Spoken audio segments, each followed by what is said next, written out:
our 2025 450 Supercross predictions, and we have 5 categories that we're going to go over in today's video. Before we get all started, though, make sure you guys hit that like and sub button, and thank you guys so much for all the love on the last couple videos. You guys went absolutely insane, so thank you guys very much.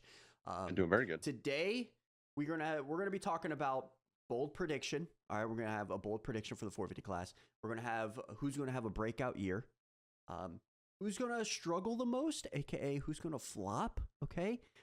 Who's going to have the most wins, and who's going to win the championship, all right? Let's jump right into it with bold prediction. And for my 2025 Supercross bold prediction, Jorge Prado gets a podium, okay? It might not be until like round 12 or 11 at Daytona, but he's going to get a podium, all right? So I don't think that's that bold. Although I don't think mine's very bold either, but I mean, okay. All right. So he's coming in. He's still learning. He had a couple great races last year. I would say in the mud. It was all raining, kind of, to be honest. But he's coming in. He's going to have an opportunity in at least 17 rounds. He's going to have one opportunity where a podium is in sight, right? With how good he is, I think there is a chance that he gets a podium.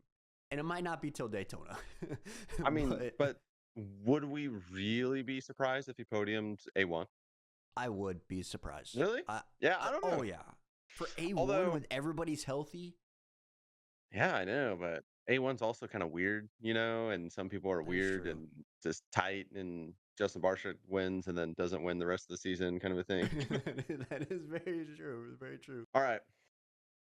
I also don't think this is very bold, but I don't think a lot of people are thinking this. AP, this is totally unbiased too.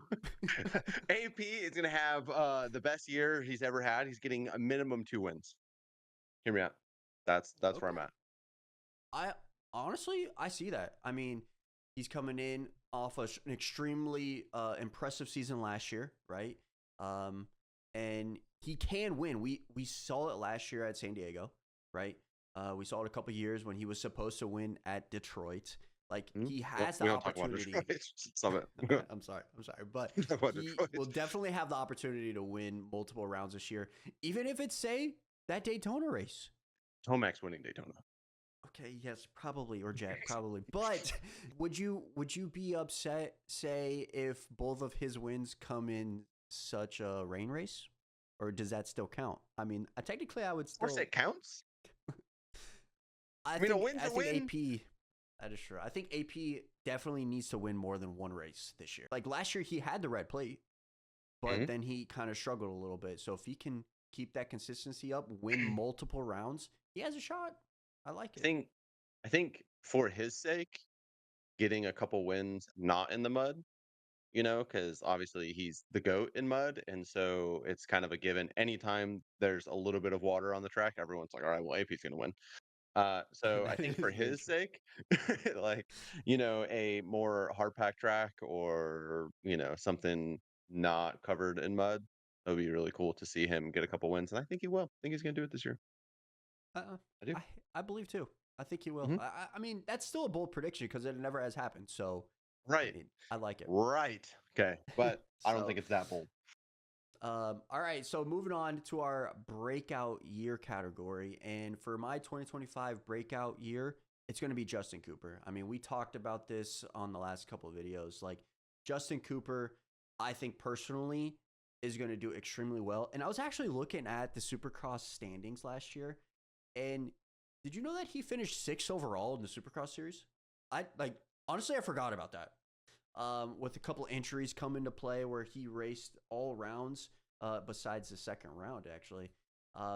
But I still think that he's going to have a breakout year where he gets multiple podiums, right? Multiple podiums, maybe potentially racing for a win or getting multiple top qualies. Like, we'll see an insane year by J. Coop. And that's who my breakout year, second year on the 450 under Star, like, I think he's going to have a phenomenal year. Yeah. Same. That's who I picked because I feel like it's the most, I mean, it's like the obvious breakout person that is going to just do really, really well. Like you said, I could definitely see him top qualifying quite a bit. and gets a good start and does the J Coop thing where he just kind of checks out in the beginning of the race, I could definitely see him being podium win contender consistently. Question for you. Well, he's a great starter, to be fair. Right. Right. He's a great starter. That's very But fair. off the top of my head, I don't know the exact stat here, but I don't know if he won too many heat races either last year. So I think if he wins a lot of like heat races, multiple heat races, I also put that into the category for this, right? Because Yeah, yeah. didn't win that many. Um, also, would technically Prado get a breakout year next year for a second year? Would you consider that Oh, if he oh, does? well, I'm saying next yeah. year. This is for next year, Next year, but uh, because technically his rookie year. I don't yeah, I know. don't know. That's kind of an interesting Well, I one. I guess we'll have mean, to talk about that next year I because guess, that might be yeah, I my guess pick. he could have been. He honestly, Prado could have been a breakout year for this year, even because it's Prado. But anyway, And he did technically race a couple rounds. I mean, it's we true. could have thought about that, but we didn't. All right, our next category is biggest flop. All right, and now I do have to say that for this category, it's not like hating on the rider. It's just someone that we think is going to have somewhat of a down year. Right, coming in off a great year last year, he's going to have a down year this upcoming season. And mind you, we want everybody to do good. We want everybody to stay healthy, and we want this category to be wrong. We literally want this category to be wrong because we want all guys to be healthy towards the end. Unless you're Vince. But with that being said, what? Said unless your name's Vince. Yeah, I was. Cut that out, But editor. yeah, cut that out. Now or not, it's fine. With that being said, for my 2025 biggest flop, I am going to go with Cooper Webb. Now, Interesting. I say this because he finished second in the championship last year. He also had 4 race wins last year. I believe it's 4. Let me double check my math. Let me double check. 1, 2, 3, 4. He had 4 race wins. Okay. Now, this upcoming season, I think it's going to be a different ball game for him. All right. I think more people are going to have. I think he's going to have less wins. All right. Let's just say that. I think he's going to have less wins than 4. I also don't think he's going to finish second in the championship. And so that's why I think I put him in this category, is because I could see him maybe finishing the season in 5, 6 and coming off a great year last year, multiple different wins. That's what this category is all about, right? And so Yeah, that's why I put him in here. I want Coop to do good. I really do. But that's it's kind of my guy. it's an interesting year because when we're talking about like I guess when we're talking about flops or someone underperforming from last year, I feel like they could technically improve on their riding ability and as like how they're riding and still perform worse because of how stacked this season is, to be honest. And because of that, I'm gonna go Hunter. So sorry. I just think that there's others that are more proven and are better. However, he's been doing really good. So it would not surprise me if he came out and was winning consistently. There's always like a little piece of that puzzle for me that seems to be off with Hunter, and I don't know if it's just consistency or something that he tends to have some mid nights when the other guys don't. Like his mids are more mid than the other guys' mids, if that makes sense, you know? Um, but I will I will say for Hunter, I think he can only improve, right? true. Like it was his 450 rookie year last year. And I mean, I see where you're coming from though, because after that great outdoor season, after that great SMX season, or like season, I guess, but SMX playoffs Mhm. where he was wasn't he Really leading the good. points going into round Yeah, 3? really. So I mean, Yeah, it's really good. I can see a potential drop off in that with Mhm. everybody being healthy and maybe everybody stays healthy throughout the entire season. Now, mind you, you want Hunter to do good. Like, don't get Yeah, that yeah. wrong. Like, but Yep. that's just I kind of. I mean, his midnights are pretty mid. I mean, I'm looking It's at just where last my year's brain's results, braining. and yeah. So hey, don't Oh judge yeah. us. All right, this is just our thoughts, and so yeah, you guys know what I mean.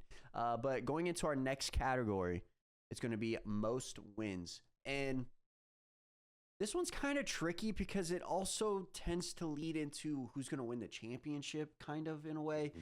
But let's separate it in just to one category. And for me, in 2025, the rider with the most wins is going to be Jett Lawrence. He went and got 8 last year, which is ridiculous. All right, that's basically almost half of the rounds he won. Yeah. And I think this upcoming season, I know we kind of talked about it a little bit in the prediction video with Doc putting him second. I don't know why, but I think he actually might get maybe a little bit less, but I still think he might have the total overall wins, right? So I'm going to go with Jett. You can't really deny the fact that he's going to win a lot of rounds. That's just, but it's how many will he win? And I think he's going to have more than the other guys. So it's going to be a huge shock to people. Okay. My most wins for 2025 Supercross is also Jett. Honestly, I think he may get more wins than last year, but I'm interested to see full season consistency under pressure. Yeah, I see that. You know, I mean, I think I would be ridiculous to say. I mean, okay, I know people are going to say you're ridiculous for thinking he's not the number 1 power rank, but all right, shoot me. But I will say this: I think he did lose a couple rounds last year.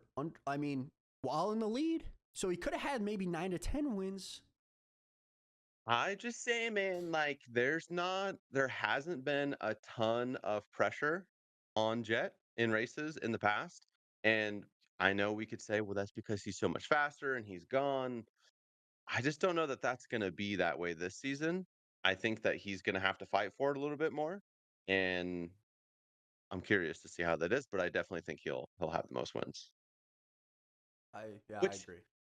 Which is unfortunate because if he has the same amount as last year or more, I don't want to watch the same guy win every day, you know? I mean, anyway. I don't think it's gonna happen like that. I do think he's gonna have the most wins, but I don't know. Like you saying, it's gonna be more than 8. But I don't know if it's gonna be more than 8 this upcoming year.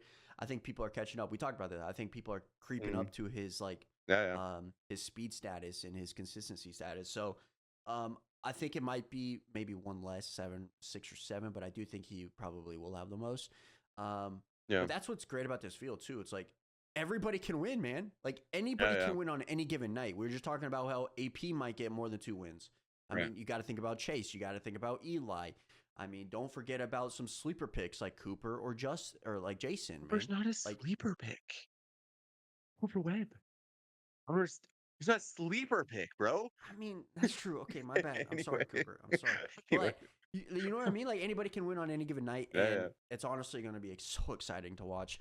But now let's talk about what everybody wants to hear from us. All right, who's going to be the champion in 2025? So for my 2025 Supercross champion, it's going to be Chase freaking Sexton. All right, he's going to go out there and freaking win and beat everybody. He said in the preview show, he said he's way better than last year, aka 30% better than last year. So not way better, but still better. And I personally think he's going to be creeping right there with Jett in wins. But Chase will have a better year and come out victorious and win the Supercross championship. Is it biased? Yes. But I do not care because he will win. And when he loses, it's not going to happen. So I don't even have to worry about that. All right. So, yeah, that's my Supercross champion. Interesting. Did he get? Okay, never mind. I'm not going to say that. So my champion, this actually will probably be surprised for people that have been following the show, but I actually do think it'll be Jett. I think, which may not make sense to some people, considering where I've put him and the things I've said, but I think he'll get it done. Space. He's all confused. I think he will. Eli power ranking number 1. Jett wins. wait. No. That was for SMX, brother. I think that Eli will be close. I think Eli will be close in second for Soupy, and I think that he will win outdoors. Just gave it away. I mean, you know, we'll have a motocross prediction video. We'll have a motocross prediction show later on. But dude, you think Jett's gonna go back to back? Here's a I real mean, question for you. Can Jett beat McGrath's titles? Can he go out and I think it's 7 Supercross championships or 6 or something like that? Can he beat that? No. I think the That's sport is at a completely different spot where, like, absolutely no disrespect to how it was, but there's so many more. Like the field is so deep now, and the amount of pressure that the riders have at the top, I think, is a lot different than what it was. Where there was just a talent that was just so much better, and they went out and won a ton of stuff. Obviously, they were still battling, but I just think it's different. I just think it's the tracks are more dangerous, the bikes are more dangerous. Like injuries, I think play a bigger factor now. Maybe I'm yapping, but I just don't no. see it. I mean I agree. I just don't see him staying healthy for that long at the top, right? Like, I don't think I think the anyone only could thing really do that. I think the only thing going for him is he's only 21. True. Like That's obviously true. everything else too, like his talent base, his skill, like everything. Like Jett is probably the guy that can do it because he's young, and he's Yeah. already won a Supercross title at 20.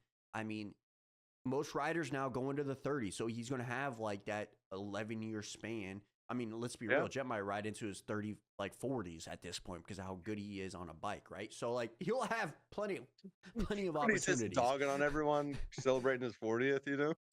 Dude, for real. But I think Jett could possibly do it. But now the real question is can he go undefeated in Supercross?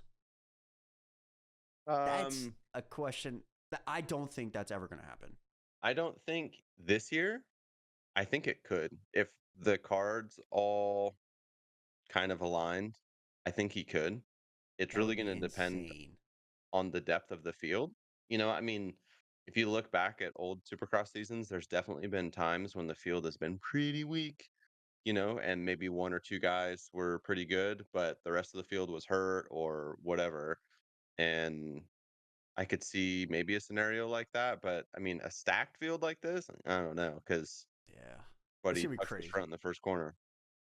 Yeah. That's what It's I'm gonna saying. cook. It's so you have to have luck on your side. Literally, like the Yeah, main thing that you have to have is luck, to be fair. yeah. And, but yeah, so with all that being said, those are our predictions for the 450 class. I think they're pretty Mhm. good. Honestly, I think they're pretty spot on.